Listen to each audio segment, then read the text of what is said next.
Hi, I'm Kim Skinner, owner and CEO of StampingInperfection.com. I wanted to share with you a gift tag or gift bag that I actually made, and I really like the way this turned out. I used my Apothecary accents framelits and a couple of my punches, and I just got the petals-a-plenty embossing folder, so I had to put that to some good use.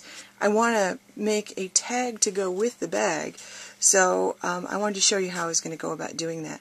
I'm pretty much going to do exactly what I did here, except instead of putting a sentiment, I will just make a little tag that I can use to write someone's name on. So here's what I'm going to do. I have a piece of Sahara sand. Actually, this is about 3 1/4 by 5 1/2. I have a piece of old designer series Christmas paper in my stash that I'm going to use. I just wanted something with a kind of a red background. I have a piece of garden green, and they're all about the same size. First thing that I'm going to do is I'm going to cut out using my Apothecary Accents edgelets. I'm going to use this shape from my Apothecary Accents edgelets, or framelits, excuse me, framelits. And I'm going to cut out one in Sierra Sand and one in the designer series Christmas paper. And then I'm also going to run my garden green through my Big Shot in my petals-a-plenty. So let me go do that. So I've cut out and embossed my pieces. These just snap out. I love these little framelits. They just are amazing. They just add such beautiful touches. I mean, I could never cut something in that shape, so I wouldn't even want to try. And it's so pretty. So I'm going to do a couple things here. One of the things I'm going to do is I'm going to use my Sahara sand. And oh, by the way, here's the petals-a-plenty embossed. It's so pretty. It looks like poinsettias. I'm sure in the spring it'll look like some other kind of flower to me. But right now, I'm thinking Christmas, so it looks like poinsettias. So I've got my little sponge, and I really like these sponges so much better than the old makeup sponges I was using. I never really liked to sponge the edges of things before. I just didn't think it turned out very well. Now I know these sponges are a little bit softer and they just sponge nicer. So I'm going to go right along the edges, sponging this. And it makes the edges a little bit darker, and I don't mind a little, like I want it to spill over a little onto the thing. It's going to give it kind of a framed-in look, which I really... Okay, so I just sponged around the edges. The next thing I'm going to do, I'm going to create this little frame around the edge of this. And since these are the same size, there's only one of these shapes. Like sometimes you'll get the framelits that have 6 of the same shape, and you can make beautiful little frames and things like that. This isn't one of those. So what you can do when you want a little frame around it, I'm going to line this up, and I'm going to line it up just like this so that the points are in the little cutting well, because I want to cut this in half.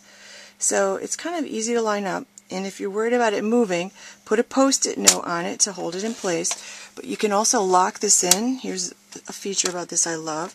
You can lock it in, reline it up, and I'm holding this in mid-air. I'm going to need to put this down to cut. Then I'm just going to... That's my framelit under there. And I'm just going to put this down and just cut along the edge. And then I've got this cut into 2 pieces. Just like that. 2 perfect pieces. And then I'm going to just put snail on them. So I'm going to put some snail on them and then attach them to this. So I'll end up with a nice little frame. So I put snail, a couple pieces of snail on. And I'm going to try to line it up so a bunch of that is showing. Just like that. I'm going to end up with that. Now, I'm going to make my wreath. So I have this garden green already embossed with my petals-a-plenty, and I'm going to use 2 punches. I'm going to use my 1 3/8 inch circle punch, and I'm going to use a 2 3/8 scallop punch. And the trick is to punch out the circle punch first, and you want to punch this as far up as you can like that. You can save this for another project, because what we want to do is now we're going to put this scallop punch in. So we've just created the middle of our wreath, and this is much easier to do it like this than try to cut out the scallop and then slide it into that punch, because that doesn't work very well. It gives you nothing to hold on to. So you're going to punch it like that. And I attached this with some pop-up dots, or some dimensionals. I probably used 4 dimensionals, or 3 dimensionals, something like that. It's like that.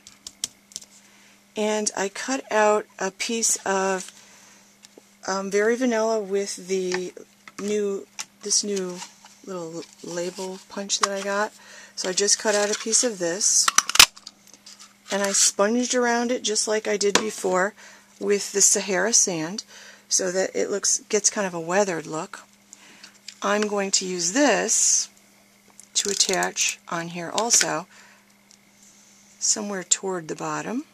Use my little teeny weeny hole puncher to punch 2 holes on each side, somewhere where this little scallop part is. And then I'm going to use 2 from my Regal's Brads collection. I'm going to use 2 of what I believe to be cherry cobbler. I'm using all my cherry cobbler brads now. In the spring you'll see me doing a lot of projects with eggplant and not quite navy.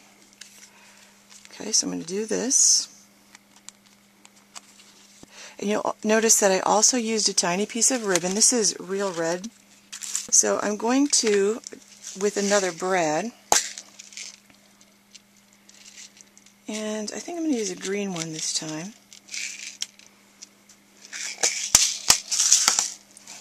I'm not good at tying little bows, so what I'm going to do is I'm going to open up this brad like this. I'm going to just open up the prongs of the brad, which is not as easy as you'd think, because this is a teeny little brad. And then I'm just going to make a little bow like this.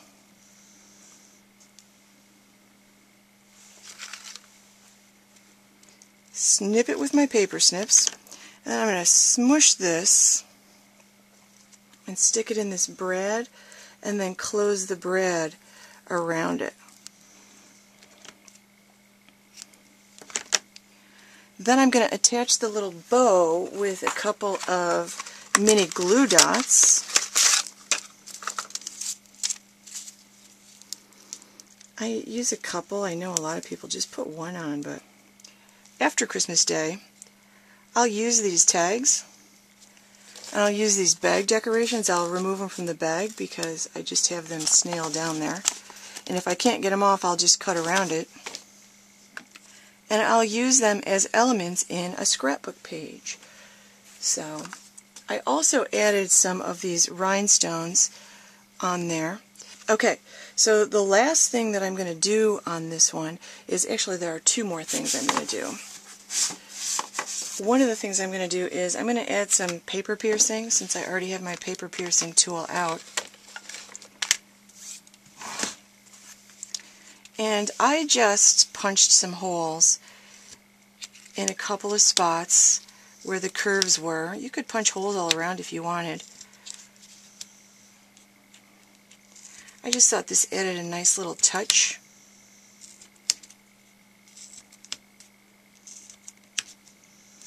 You could add them up along the sides if you wanted to. I'm going to put a big hole in here with my crocodile. Turns out that for me this is just a giant hole puncher. I'm going to put a piece of ribbon through there along with some of this linen thread. I really like the way the linen thread looks. I feel like it gives it kind of a little rustic look. And since I sponged the tag, I feel like it looks a little bit rustic. If I had a more burgundy color thread, I would be, or ribbon, I would be using that instead of the real red. But this is what I have, so this is what I'm using. This is what's in my stash. just going to tie that on, clip that loop. Now I can attach it to the gift bag. A little tag like this, just on a little like rectangular piece of Sahara sand, and I used the 1 3/8 inch scallop punch because I had all the leftover garden green that I had embossed. So I had some left over, so I just wanted to see what that would look like. So I had the 1 3/8 scallop punch. Then I used the small scallop punch in the Holiday Mini, and also in the Holiday Mini is the mixed medley hostess set. I used the snowflake punch, and I used the Merry Christmas, or excuse me, the snowflake stamp and the Merry Christmas stamp. I used the snowflake stamp, and with garden green I stamped that out. When I used the small scallop circle punch from the Holiday Mini, it actually looks like a little tiny wreath. Then with my 3/4 inch circle punch and cherry cobbler, I used the Merry Christmas sentiment. Again, put another little very vanilla tag, a couple of brads, and I actually have another tag I could use on either this bag or another bag. So, and again, after Christmas, these are reusable next Christmas if you want to save them. I like to remake new ones every year, but what these are really great for is now they're going to become elements. After Christmas, they'll become elements in a scrapbook, so that all I have to do is add pictures of the gifts under the tree, people opening the gifts, people celebrating the holiday, and I've got an entire scrapbook page all made right here. I just have to add pictures. That's it. So, if you're interested in more tips, tricks, and techniques, please go to my website, stampingimperfection.com. Sign up for my mailing list. Mailing list subscribers get a free monthly newsletter full of little tips and ideas, full card ideas and instructions to make card ideas and instructions that are exclusive for my newsletter subscribers. And they also get, just for signing up, you'll get 3 video tutorials, also exclusive for my mailing list subscribers, with some interesting little tips and techniques to add to your cards and your scrapbook pages to make them really awesome. So that's stampingimperfection.com. Thanks for watching.